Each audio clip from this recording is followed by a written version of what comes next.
తాకట్లో ఉన్న మీ బంగారాన్ని విడిపించి ఆ రోజు ఆన్లైన్ రేటుకి కొంటాం. Sharma gold company. నమస్కారం, సుమన్ టీవీకి స్వాగతం. నేను మానస.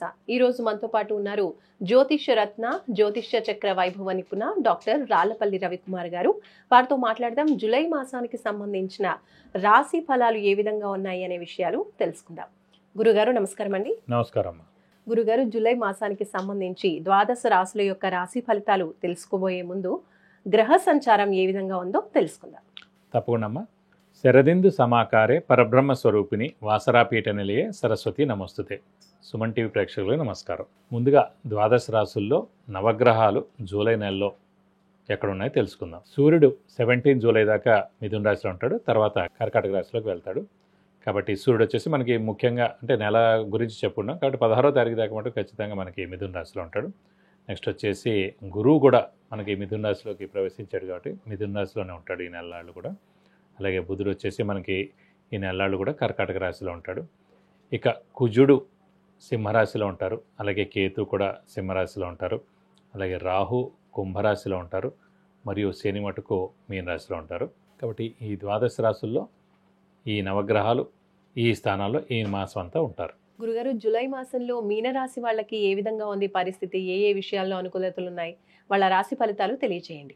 తప్పకుండా అమ్మా. మీన రాశి అనగానే మనకి పూర్వభాద్ర 4వ పాదం, ఉత్తరభాద్ర 1, 2, 3, 4 పాదాలు, రేవతి 1, 2, 3, 4 పాదాలు. ఈ నక్షత్రాల సమూహం అంతా మనకి మీన రాశిలోకి వస్తుంది. వీరు ప్రస్తుతం ఏంటంటే రాహుకేతుల బలం పరిపూర్ణంగా ఉంది. ఎందుకంటే వ్యయ స్థానంలో రాహు ఉన్నాడు, 6వ స్థానంలో కేతు చాలా బాగున్నాడు. ఏలినాటి శని నడుస్తుంది. ఏలినాటి శని 2.5 సంవత్సరాలు అయిపోయి ఇంకో సెకండ్ ఫేజ్లోకి వచ్చింది. ప్రస్తుతం రాశిలోనే అంటే చంద్రుడు ఎక్కడైతే ఉన్నాడో మీన రాశిలో అక్కడే శని ఉన్నాడు కాబట్టి స్ట్రెస్, స్ట్రెయిన్, మానసిక ఆందోళన విపరీతంగా ఉంటుంది. ఎవరి జాతకంలో అయితే ఒరిజినల్ జాతకంలో మన లగ్నం నుంచి లెక్క పెడితే చంద్రుడు శని ఎక్కడ కలిసి ఉన్నా కూడా విపరీతమైన స్ట్రెస్, స్ట్రెయిన్, మానసిక ఆందోళన ఉండడం, భయభ్రాంతులుగా అయిపోతూ ఉండడం. వాళ్ళు కూడా అంతే. ఇందాక వృశ్చిక రాశి చెప్పినట్టు ఏదైనా సరే మెల్లగా చెప్పాలి వాళ్ళకి. అనవసరంగా అధైర్యపడిపోతూ ఉంటారు. అలాగే చంద్రుడు శని కలిసి ఉన్నందుకు చంద్రుడు మాతృకారకురాలు ఎవరికైనా సరే.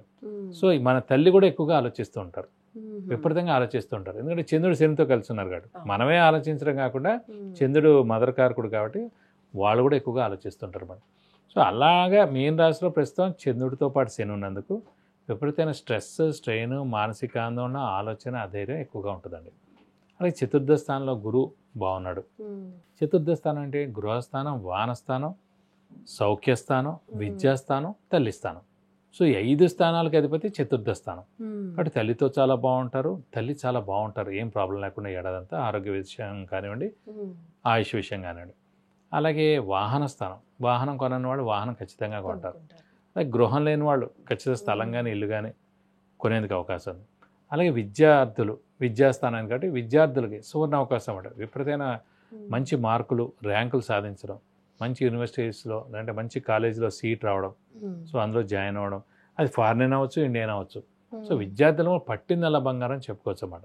అలాగే ఆరోగ్యం, ఆయుష్ మటుకు ఆరోగ్యం విషయంలో కొంచెం మిశ్రమంగా ఉంది. ఎందుకంటే ఏలినాటి శని నడుస్తుంది, అలాగే ఆ మీన రాశిలోనే చంద్రుడి శని కలిసి ఉన్నారు కాబట్టి కొంచెం ఆరోగ్య విషయంలో జాగ్రత్తగా ఉన్నారు. విపరీతమైన ఈ ఆలోచనతోటే, ఈ అధైర్యంతో అనారోగ్యం వచ్చేందుకు అవకాశాలు ఉన్నాయి.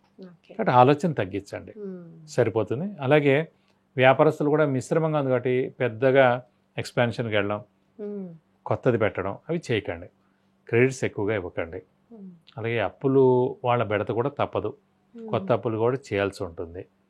కాబట్టి మధ్యవర్తిత్వం వహించవచ్చును. స్పెక్యులేషన్స్ వల్ల కూడా అస్సలు వద్దని చెప్పుకోవాలి. ఇంకా ఈ రాశివారు ముఖ్యంగా గురువు చతుర్థంలో ఉన్నాడు కాబట్టి సౌఖ్యాన్ని కూడా ఇస్తాడు, మెంటల్ పీస్, జనరల్ హ్యాపీనెస్ కూడా ఇస్తాడు అన్నమాట. సో ఇలా చూసుకోవడానికి మిశ్రమం కంటే కూడా 70% బాగుందనే చెప్పుకోవాలి మీన రాశి వారు. మరి ఆర్థిక పరిస్థితి ఎలా ఉంటుంది? వీళ్ళకి ఆర్థిక సమస్యలు ఏమైనా ఉంటాయా, లేదా ఉన్న సమస్యలు తొలగిపోతాయా? ఆర్థిక పరిస్థితి బాగానే ఉంటుందండి. ఎందుకంటే చతుర్థ స్థానంలో గురువు ఉన్నాడు కాబట్టి ఉన్నంతలో ఒక 60 to 70% ఆర్థిక పరిస్థితి బాగానే ఉంటుందని చెప్పుకోవాలి. సో చిన్న అప్పులు ఏమైనా ఉన్నా కూడా మెల్లగా తీరుతాయని చెప్పుకోవాలి. గురుగారు, వీళ్ళకి అంటే గృహయోగం ఏమైనా ఉందంటారా? కొత్తగా ఇల్లు కట్టుకోవడం కానివ్వండి, స్థలాలు కొనుక్కోవడం కానివ్వండి. ప్రతి 12 సంవత్సరాల్లో 2 సంవత్సరాలు గృహయోగం ఉంటుందండి. మన రాశి నుంచి చతుర్థ స్థానంలో వచ్చిన గురువు, లేదంటే మన రాశి నుంచి భాగ్యస్థానంలో వచ్చిన గురువు. సో ఇదివరకు ఇందాక చెప్పుకున్నప్పుడు తులారాశి వారికి భాగ్యస్థానంలో ఉన్నందుకు ఈ సంవత్సర కాలంలో పాటు ఎప్పుడైనా సరే స్థలంగా ఇల్లు కానీ కొంటారని చెప్పుకున్నాం. అలాగే ఇప్పుడు మీన రాశి వారి టైం అనమాట. ఇప్పుడు చతుర్థ స్థానంలో గురువు ఉన్నాడు కాబట్టి నెక్స్ట్ ఇయర్ మే లోపల ఖచ్చితంగా స్థలం కానీ ఇల్లు కానీ కొనేందుకు అవకాశాలు ఉన్నాయి. కాబట్టి చాలా మంచి గృహయోగమే వస్తుందని చెప్పుకోవాలి. రైట్ గురుగారు, మరి మీనరాశి వాళ్ళు కాస్త ఆందోళన ఎక్కువగా ఉంటుంది అని తెలియజేస్తున్నారు కాబట్టి వాళ్ళు ఏ పరిహారాలు పాటించాలి ఈ నెలలు బాగుండడం కోసం? మీన రాశి వారు ముఖ్యంగా ఏంటంటే ఏలినాటి శని ఉధృతి ఎక్కువగా ఉంది కాబట్టి శని రిలేటెడ్ పరిహారాలు పాటించాలండి. ముఖ్యంగా ఈ ఏలినాటి శని వెళ్ళిపోయాక ప్రతి శనివారం ఉపవాసం ఉండాలని ఫిక్స్డ్గా పెట్టేసుకోవడం. అలాగే వీలైతే ఒకసారి రక్తదానం చేయడం. నేను ఎక్కువ రక్తదానం ఎందుకు చెప్తాను అంటే మెయిన్గా ఏలినాటి శని కానీ అర్ధాష్టమ శని కానీ అష్టమ శని కానీ నడిచేవాళ్ళు రక్తదానం చేయడం ద్వారా, అది కూడా శనివారం రక్తదానం చేయడం ద్వారా ఏంటంటే మనకు అనారోగ్యం చేసినప్పుడు మనం బ్లడ్ టెస్టులు చేయించడం లేదా ఏదైనా చిన్న సర్జరీ దాకా వెళ్ళడం ఏదో ఒకటి జరుగుతుంటాయి ముదిరితే కనుక. సో అవన్నీ జరిగే ముందే మనమే బ్లడ్ డొనేట్ చేస్తే, మనమే రక్తదానం చేస్తే ఒక శనివారం రోజున వాళ్ళు తీసుకుంటారు. అది దేనికో దానికి ఉపయోగిస్తారు. ఒక యాక్సిడెంట్ కేసు వచ్చింది, ఒక హార్ట్ ప్రాబ్లం, ఒక హార్ట్ ఆపరేషన్ వెంటనే చేయాలి, ఓపెన్ హార్ట్ సర్జరీ ఉంది, అది పెద్ద మేజర్ ప్రాబ్లం వచ్చింది. సో మనం అనుకోవచ్చు మనం బ్లడ్ ఇచ్చాం కదా, ఇది మన ఎక్కిచ్చేయడానికి టైం పడుతుందేమో, అది ఇంకా స్టాక్లో పెట్టాలి, ఇవన్నీ మనకు అనవసరం. ఒక్కసారి మన చేతి నుంచి డబ్బు ఇచ్చిన, దానం చేసిన, బ్రాహ్మడికి ఐటెం దానం చేసిన, బ్రాహ్మడికి క్యాష్ దానం ఇచ్చిన, ఎవరికి ఏమి ఇచ్చినా సరే, అలాగే మన రక్తం ఇచ్చినా కూడా మన నుంచి పుణ్యమే. మనకి అది క్రెడిట్ దేవుడు అనేవాడు వేసేస్తాడు. మనకి డెబిట్ అయిపోవచ్చు కానీ క్రెడిట్ అనేది బ్యాంకులో మనకి దేవుడు వేస్తాడు. సో అది యాక్సిడెంట్ కేసు అవ్వగానే వాడికి వెంటనే ఈ రక్తం ఎక్కిస్తారు. ఎక్కించగానే వాడు బతికి బయట కడతాడు. పట్టగానే వాళ్ళ వైఫ్, తల్లిదండ్రులు, సోదరులు అందరూ కూడా అమ్మయ్య మా వాడు బయటకు వచ్చాడు వెంటనే ఆ బ్లెస్సింగ్ మనకు వస్తుందండి. సో చిన్నది ఒక ఐటమ్ మీరు దానం చేయడం ద్వారా అది పెద్ద కష్టమేం లేదు. అందుకే ఆరోగ్యంగా బాగున్నవాడే, షుగర్ లేనివాడు, బీపీ లేనివాడు, ఆరోగ్యవంతులే దానం చేయాలి అలాగో. సో మనం దానం చేస్తే ఖచ్చితంగా మనకి బెస్ట్ రిజల్ట్ వస్తుంది. అలాగే నెక్స్ట్ వచ్చేసి ప్రతి శనివారం ఉపవాసాన్ని, అలాగే ఆంజనేయ స్వామి, వెంకటేశ్వర స్వామి కూడా ఎక్కువగా ఆరాధిస్తే మంచిది. ప్రతిరోజు ఆంజనేయ స్వామి స్తోత్రం, వెంకటేశ్వర స్వామి స్తోత్రం చదువుకోవడం మంచిది. అలాగే ప్రతి మంగళవారం, శనివారం ఆంజనేయ స్వామి టెంపుల్కి వెళ్ళి 40 ప్రదక్షిణాలు చేయడం, వీలైతే కనుక వడమాల సమర్పించడం, సింధూర పూజ చేయించడం, తమలపాకు పూజ చేయిస్తే చాలా మంచిది. అలాగే వెంకటేశ్వర స్వామి వచ్చేసి శనివారం మరియు బుధవారం రోజున వెళ్ళి 40 ప్రదక్షిణాలు చేయడం, వీలైతే అష్టోత్తరం కానీ అంటే అభిషేకం కానీ అర్చన కానీ ఏమైనా చేయించినా కూడా ఈ దోషాలను తొలపి మీకు అన్ని విధాలా మంచి చేకూరుతుంది. గురుగారు, మీనరాశి యొక్క రాశి ఫలితాలు తెలియజేసినందుకు ధన్యవాదాలు గురుగారు. నమస్కారం. నమస్కారం.